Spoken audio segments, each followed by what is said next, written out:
वो भी क्या करें कि जब निज सुख हमें याद आए, हमारे निज सुख कौन से हैं? परम धाम के अंदर जिन सुखों को हम राज्य के साथ लिया करते थे, जब हमें उनकी याद यहाँ पर आएगी तब हम कैसे थे कि हम जागृत होंगे। आज तो केवल सिर्फ जागने का नाम सुन ही रहे हैं, कि जागने अंदर आई नहीं है। अगर वो निज सुख हमें यहाँ याद आते तो आज हम भी घुम्मट जी में विराजमान होते। वो निज सुख जो राज्य हमें दिया करते थे, वाणी के माध्यम से राज्य ने 25 पक्षों का वर्णन भी कर दिया। क्या आज तक हमने देखा है किसी पक्ष में जाकर के कि जो वाणी में लिखा हुआ है उस पक्ष के बारे में, क्या कभी हम वहां पर घूम के आए राज्य के साथ में? 9 भौम 10वीं आकाशी, क्या क्या वर्णन है? शायद अच्छे से हमें किसी सुंदर को ये पता भी नहीं कि 9 भौम 10वीं आकाशी की भी लीला कितनी है। 25 पक्षों का तो बहुत ही दूर की बात। पहली भौम में मूल बिलावा, उस मूल बिलावा के अंदर की भी क्या शोभा है, वो भी शायद आज हमने पूरी तरह से अभी तक नहीं देखी होगी। तो निज सुख हमारे अंदर कहां से आएंगे? कहां से आएगी हमारे अंदर वो जागृति? परम धाम के अंदर रहते रहते जिन सुखों को हम लिया करते थे, उन सुखों को ये नहीं पता कि वो राज्य स्वयं हमें देते थे। कैसे पता चला? आज हमें हमारे वाणी के माध्यम से कि वो 25 पक्ष स्वयं राज्य ही अपना ही स्वरूप धारण करके विराजमान होते, जो हमें हर रोज 25 पक्षों का सुख लेके देखते हैं। क्या पता थी वाणी से पहले किसी को? नहीं पता थी। अगर पता होती तो हमारा इश्क रवद ही नहीं होता। तो वो भी प्रेम क्या हमें यहाँ पता है कि राज्य वो प्रेम हमें देते हैं, तब हम उनको लौटा करके प्रेम देते हैं। परमधाम के अंदर कितने सालों से रह करके नहीं पता था कि हम राज्य के ही अंग हैं। हे रूहो तुम सब मेरे नूरी तन हो, क्या पता था? वाणी से पहले किसी को पता था? नहीं पता था।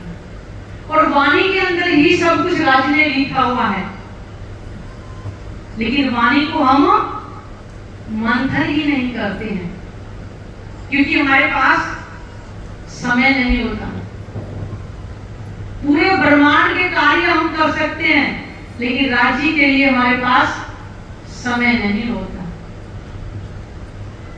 राज्य ने वाणी के अंदर इतनी सुंदर चौपाई लिखी है जो मुझे बहुत अच्छी लगी। सबसे पहली बार में दुख न देऊं फूल पाकड़ी, देखो शीतल में सुख बुझाऊं सब अंगों, पुलाऊं मीठे में। कि एक फूल की पंखड़ी मार देना, मैं दुख भी नहीं देना चाहता। और हम राजी को क्या दे रहे हैं? राजी यहाँ दिन रात दुख ही दुख है। और राजी कह रहे हैं कि फूल की पंखड़ी वाले ना दुख दे। कब पता चलेगा? क्योंकि जो दुख जो मिल रहा है वो हमारे अपने जीव के कर्म के अनुसार ही हमें यहाँ मिल रहा है। आत्मा को दुख नहीं मिलता। और वो भी राजी महाराज ने कहता है कि गंदे तनों से मेरी दोस्ती है। कैसे? जब राजी से हम प्रेम करेंगे तो हमारे विकार धीरे धीरे समाप्त होते चले जाएंगे। एक दिन राजी से शिकवा करते हैं, वही दिल हमारा राजी का धन्यवाद करेगा कि धनी धन्यवाद कि आप इस संसार में लाए। क्यों? कि जब हमें पहचान राजी की हो जाएगी, वो घर के हमें सुख याद यहाँ पे आने लगेंगे। कहते हैं कि संसार के मोह मम कहां से नहीं छूट रहा है, क्योंकि हम राज्य की तरफ अभी बढ़े ही नहीं है। छूटेगा कहां से?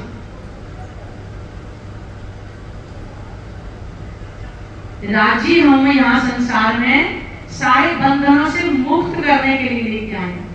लगाए भी बंधन है तो मुक्त भी वही करेंगे, हम कुछ भी नहीं कर सकते। और एक चौपाई बहुत अच्छी लगती है, रह ना सकूं मैं रूहों बिना,